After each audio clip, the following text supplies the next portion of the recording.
my 7th take for this vlog. 7 times ko siyang dinilit. But hey, it's me, and welcome to another video.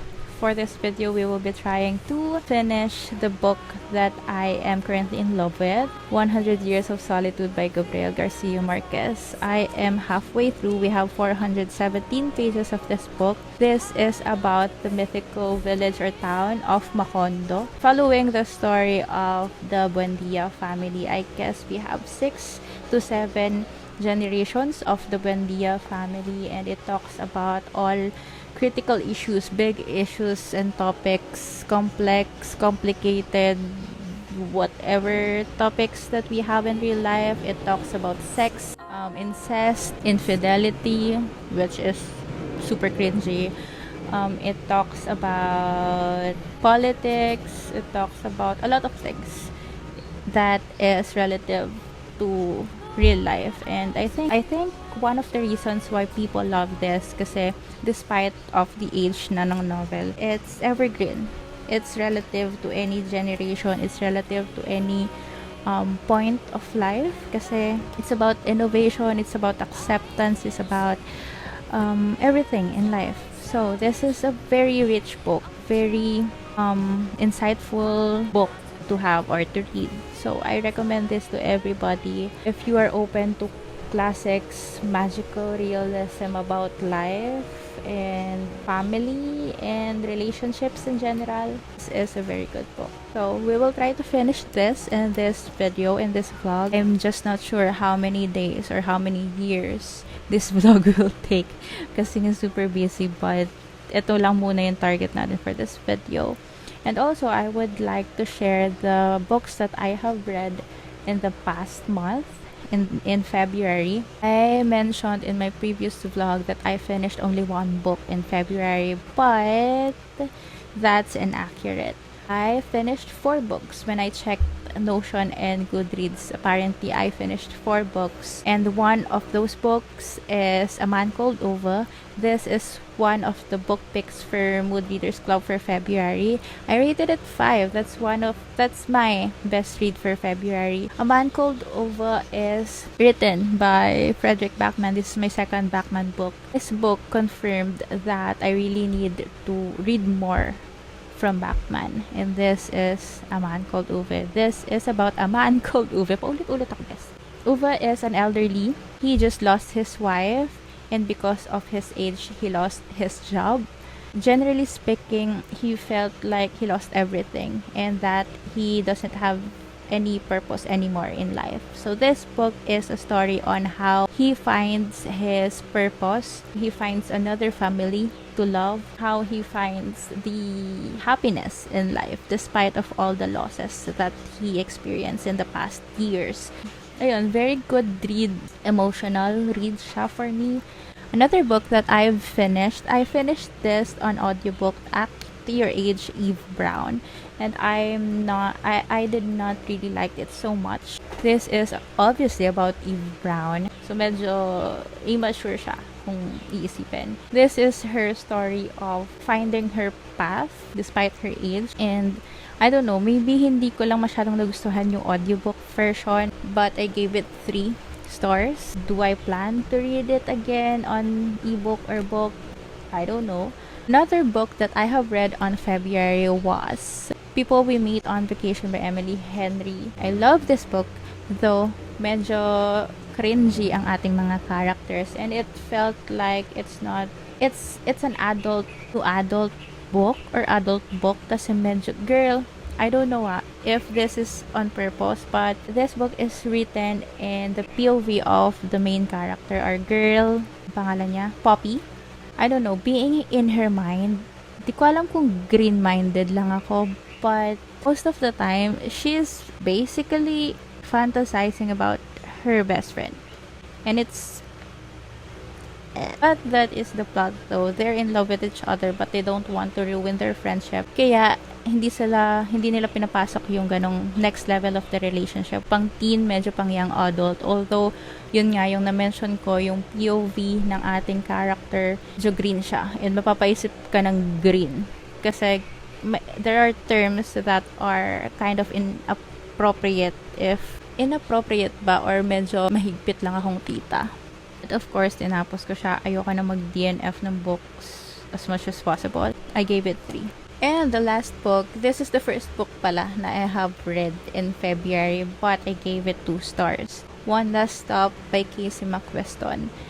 Bakit 2 stars? Hindi ko magets yung logic, although magical realism siya. There's an element of time traveling kasi to. So, okay lang na hindi mo magets yung part na yun. But the characters' decisions, actions, that's what I don't get.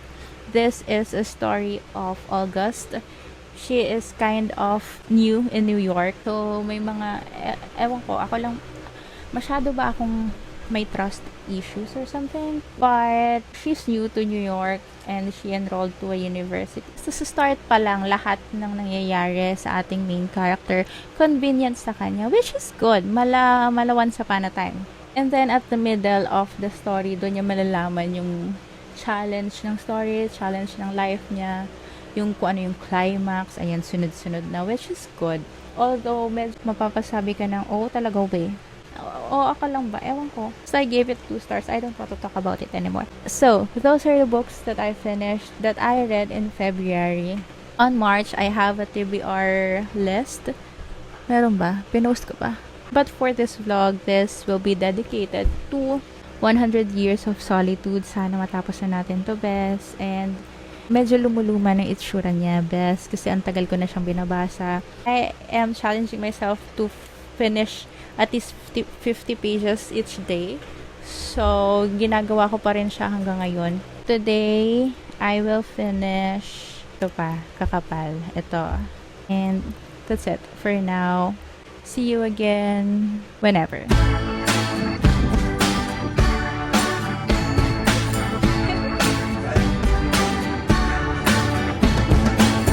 Saw you in the upper Wednesday. You were dressed for sunshine. I asked how you doing today. You said you feel fine.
Hi, so we went to SM earlier today and dumaan ako sa book sale to buy some books for myself. But since kasama ko si Nemo, wala akong nabili. Instead, we bought 4 kitty books. And magkano ba siya? 290 des, 4 na books. Hindi yung iba dito, luma na niyang books na nasa baba. So, ililipat natin siya dito sa shelf. Supposed to be a giveaway ko on my channel, but since I will be, or this shelf will be invaded by kiddie books, kailangan na nilang umalis ASAP. So, I will be posting these books on the Mood Readers Club page. Kasi yun lang talaga yung book club that I am a part of, I am a member of, na medyo active ako sa mga book picks. So, doon tayo magpo-post. By the time na I will post this vlog, tapos meron pa ring books na pending for pick up, I will just link it below if ever, or link the post below if ever you're part of the Mood Readers Club. You can see that post and you can message me anytime. So we have 7 books here. First is Dead Simple by John Land. Next is Stiff, The Curious Lives of Human Cadavers by Mary Roach. The Life of Alden Nolan. And next is, yung iba dito may mga presyo pa sa book sale. Beyond I Do, Christian book, Loving God by Charles Colson. It's an art book by Abby C. Always Be Creating. This is her first book, if I'm not mistaken. Next is medyo tanned na yung cover niya, white kasi. But yung loob niya is okay pa. This is the Besties book by Solenn Yusuf and Georgina Wilson. If you are part of the Mood Readers Club, or if you're not yet part of the Mood Readers Club, you can join us. And I have a link below to one of the posts. So, yun lang.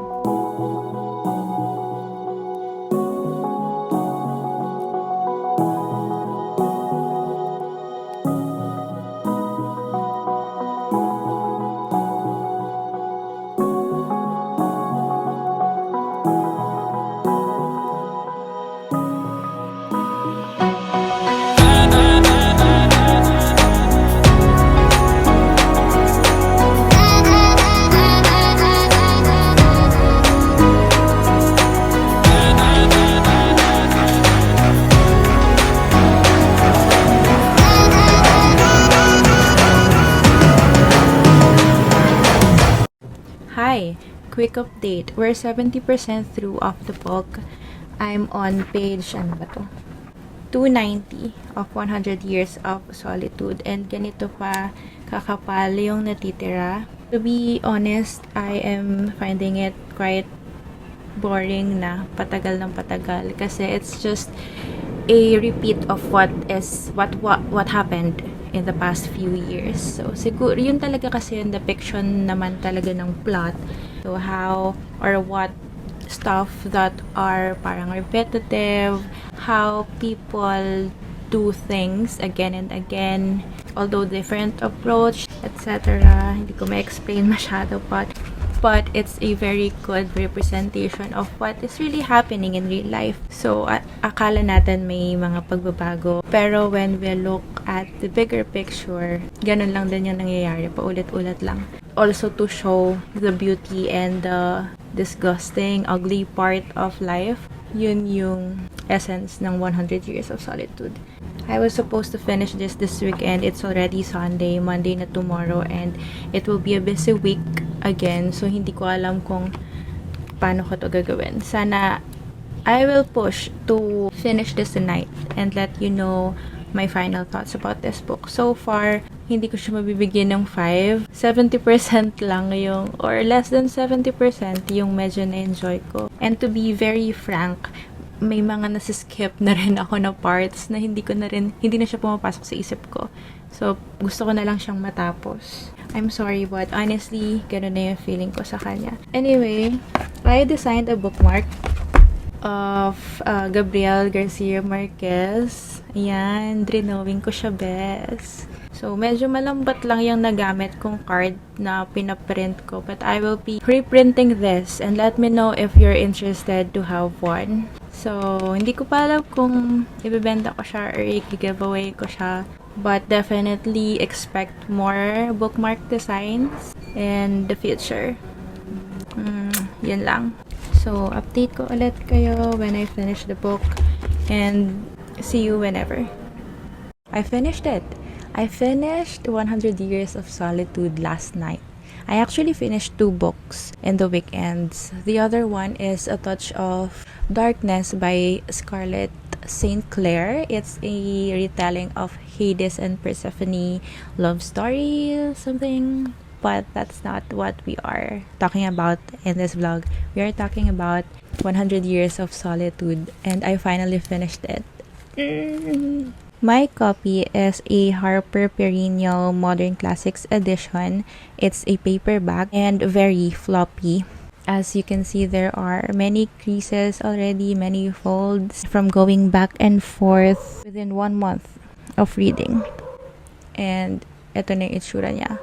I have tabbed this a lot and I feel like I need to explain this kasi I've received a lot of comments na ang daming tabs best when I posted a picture of this one. Yeah, I'm gonna explain. So these tabs at the top of the book are my markers for my readings.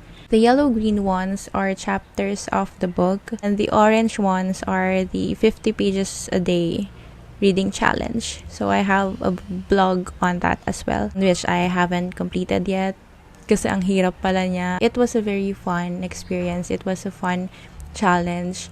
Although when you are busy, I think 50 pages is quite a lot, is quite long na. I plan to do that again, maybe with another book.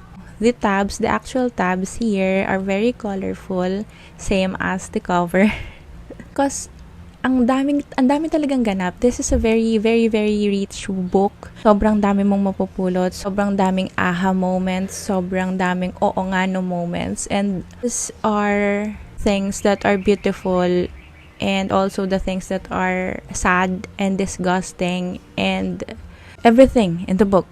Kaya ang dami niyang tabs. So the pink ones are references to characters. Whenever I have read a new character, I put pink. And also, pag may character development na I think is important or nagkaroon ng impact on me, that's color pink. The orange ones are the topics that are relative to real world na I want to refer to. This would be a good reference kapag nagkaroon ako ng another article or another book that I will be reading on such topic or same topic. Greens and yellows are almost the same sa shade kapag tiningnan mo.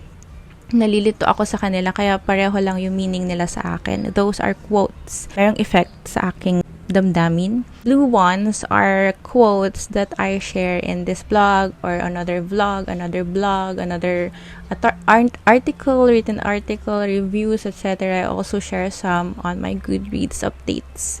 So, that is my explanation bakit ang daming tabs. Kasi marami talagang characters, maraming ganap sa book. And if you read this, for sure, marami rin kayong mafaflag or matatab. But again, this book has a lot of trigger warnings on violence. Hindi siya abuse, but hindi siya sexual abuse. It's a meeting of the minds ng mga characters natin. And it's quite normal sa kanila. Although sa first part, medyo sensitive or restrictive sila when it comes to, having relationships with your relatives. But in the middle of the book, parang naging common na sa kanila yon, which is weird pa rin for me. Although marami naman tayong stories na may ganon, diba? Katulad ng mga agawan ng trono, agawan ng inheritance, ganyan. Yun yung pinaka-hate ko. The incest part, the pedophilia, yun lang talaga. And these topics are there to trigger you to discuss or trigger people to discuss about it. There are a lot of sensitive topics in this book. Maybe, just maybe, we want to open a discussion of like politics, religion, science, and how invested we are in innovating ourselves, innovating the things around us, changing the things around us, etc. So, sobrang daming topics and open topics. Ang ganda, sobrang ganda niya. This is one of the books that I would want to have a reread of, maybe in the future. Kaya, I will keep this tabs as is. And siguro next reread, annotate ko na siya like with notes. I have notes here pala. Nakalimutan ko sabihin sa tabs. But I have post-it notes. Parang they're kind of summary and analysis of each chapter. Kasi I want sana to share the story of the book.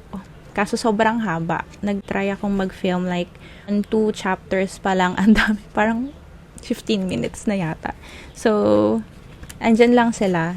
Since just in case. So good. Although I rated it 4 kasi while it's a very rich book. Rich talaga yung definition ko sa kanya. While it has a very complex story, complex topic. It's not very enjoyable. You have to analyze it. You have to deep dive in it, and hindi siya easy read. Siguro hindi ko lang time for a heavy read ngayon because of my schedule. I would want to swim around the ocean of knowledge, ocean of wisdom in this book. Siguro magiging 5 siya. Let's see if we will give a 5, if we can give a 5 on the next reread. So, and I will also end the vlog here.